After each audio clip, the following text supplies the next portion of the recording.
The followers of Muhammad have been indoctrinated by their scholars about the alleged divine origins of the Quran, and the overwhelming majority do not know and have not been informed about the stories in the hadiths, and some verses in the Quran that actually point to the contrary.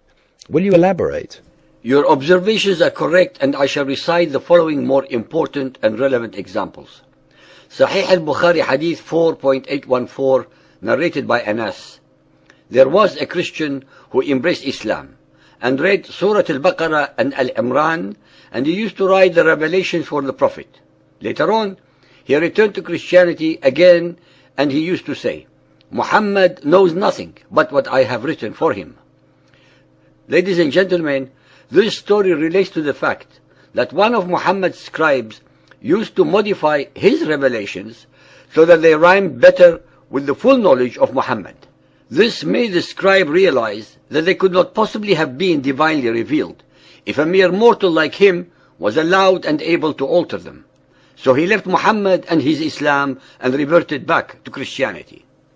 The following is a shortened version of a hadith regarding Muhammad's first alleged violent encounter with the angel Gabriel.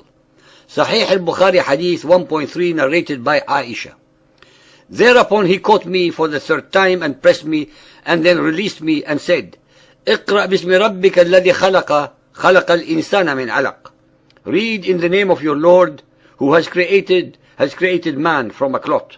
Then Allah's apostle returned with the inspiration and with his heart beating severely. Then he went to Khadija bint Khuwaylid and said, cover me, cover me.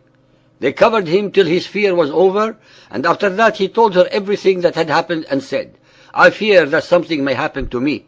Khadija replied, never, by Allah, Allah will never disgrace you. Khadija then accompanied him to her cousin, Waraqa bin Nawfal bin Sa'd bin Abdul Uzza, who during the pre-Islamic period became a Christian and used to write with Hebrew letters. He would write from the Gospel in Hebrew as much as Allah wished him to write. Another version of the same event goes like this. Sahih Bukhari Hadith 6.478, narrated by Aisha again. Khadija then took him to Waraqa bin Nawfal, the son of Khadija's paternal uncle. Waraqa had been converted to Christianity in the pre-Islamic period and used to write in Arabic, and write of the Gospel in Arabic as much as Allah wished him to write. The listener should be made aware of the transition in the two hadiths, from writing in Hebrew to writing in Arabic. This was part and parcel of the methods used by the later followers of Muhammad to deliberately distance Waraqa from the Jews as much as possible, to make believe that the Quran was not influenced by anyone outside of Muhammad. When one studies, and I repeat the word studies, the Quran, one will have no choice but to conclude that the Quran is based almost entirely on plagiarized, plundered, pirated and or perverted concepts, precepts, thoughts and ideas from the traditions, fetishes and scriptures of the pagan Arabs, Jews, Christians and Zoroastrians. In the final analysis, the only new revelations that the Quran introduces are the enormous number of hate-mongering, warmongering, terrorizing and racist verses that fill its chapters.